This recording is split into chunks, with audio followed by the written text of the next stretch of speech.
Nah, sebelum kita mulai belajar kepada ketua kelas, saya bikin doanya. Program apa kita? Ingat?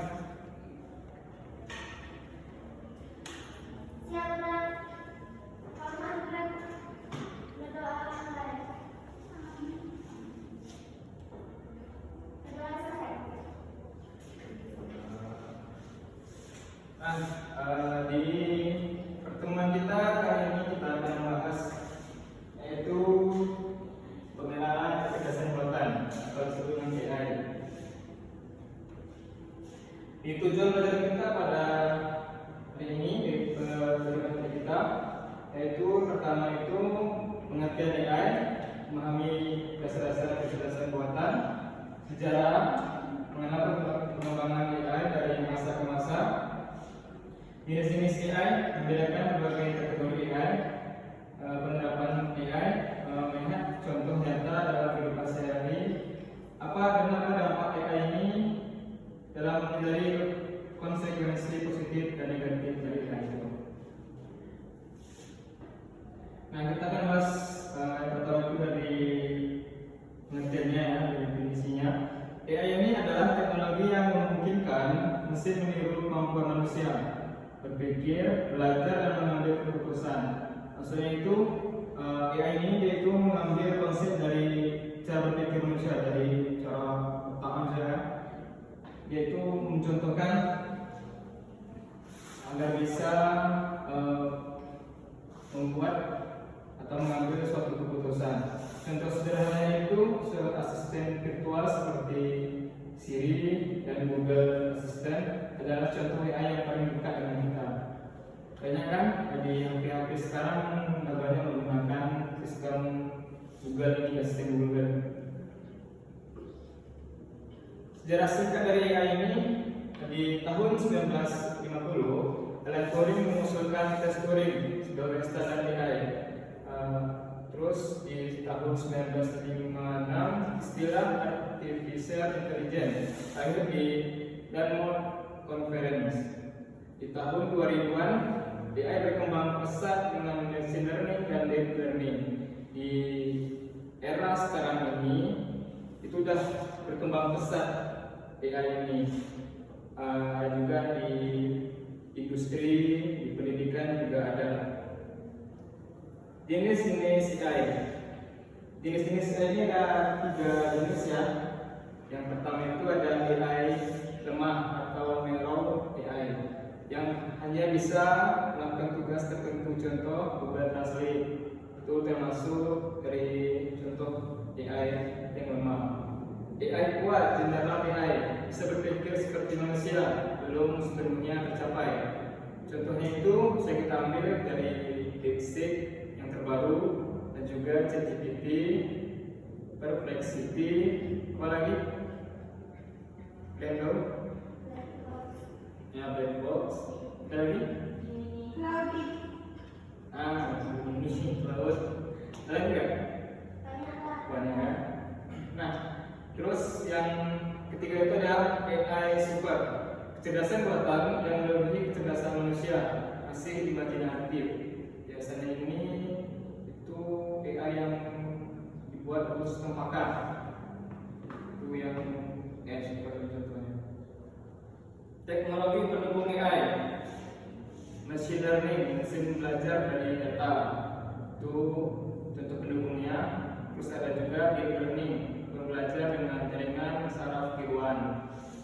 Dan big data, kumpulan data sangat besar untuk belajar AI. Dan yang terakhir itu natural language processing (NLP), yaitu AI memahami bahasa manusia. Contohnya itu kalau di misal baru menggunakan AI itu kan harus menggunakan bahasa. Itu dari dulu bahasa kita dulu kan biar bisa dia beradaptasi dari bahasa kita sendiri dulu. Contoh penerapan AI di rumah itu banyak menggunakan smart TV sekarang ini, sistem rumah pintar banyak. Tahu nggak contoh dari awalnya lampu kan?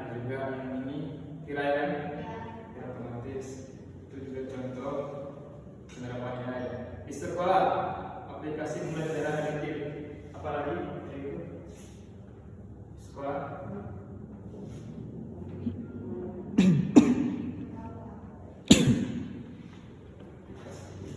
Banyak. Kayak apa tuh? Face recognition. Nah, itu juga sebagai contoh. Di kehidupan umum, Google Maps, rekomendasi film sama mobil otonom. Google Maps sering digunakan di kehidupan sehari-hari untuk menunjukkan suatu arah. Dan juga rekomendasi film itu juga sebagai searching namanya. Dan juga mobil otonom.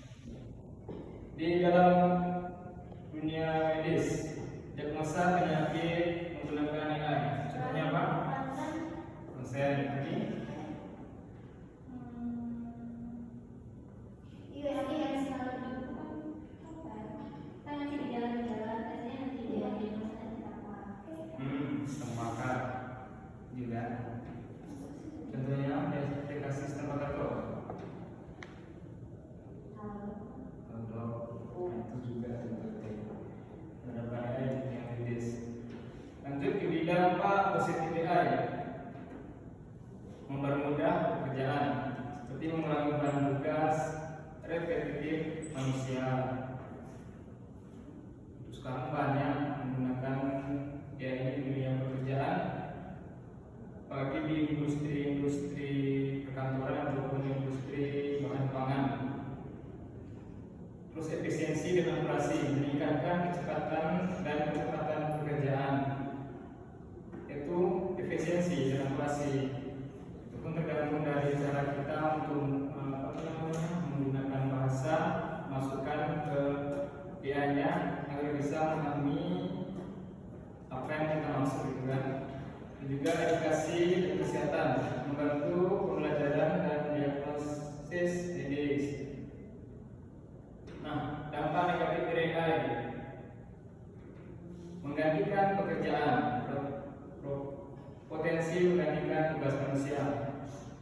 Coba lihat di pabrik-pabrik sekarang, udah banyak kan yang menggunakan robotik berbasis AI menggantikan tugas peran manusia. Dan juga di kantor apa biasanya? Ya itu kan karena digantikan sama AI di PHK. Karena lebih pertama biaya dan juga untuk tugas dia berhenti untuk bekerja 4 jam, beda dengan manusia.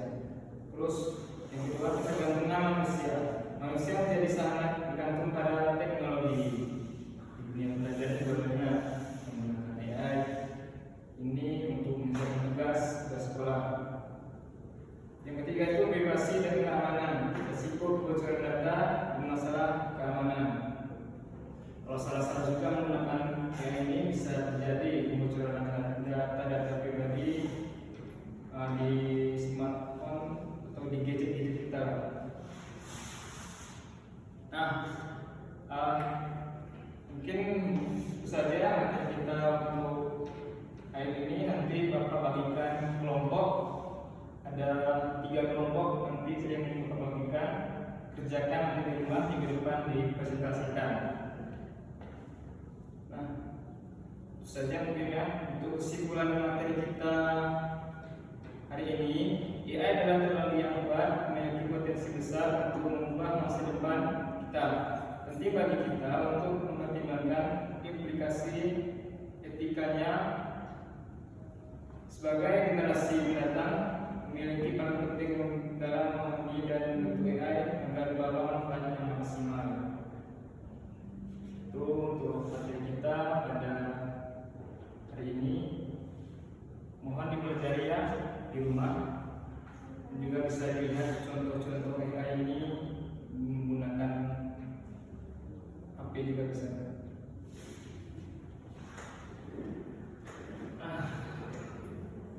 Berarti tugas kalau dikerjakan kan nanti Bapak kirim untuk kelompoknya, bagi kelompok. Untuk materi kita minggu depan itu juga akan bahas tentang proses pembuatan AI. Bisa dilihat nanti di Google atau di buku bisa mengambil kita untuk di depan. Paham semuanya? Paham Bapak. Nah, untuk Pina, mohon membacakan doa kita ya. Siap.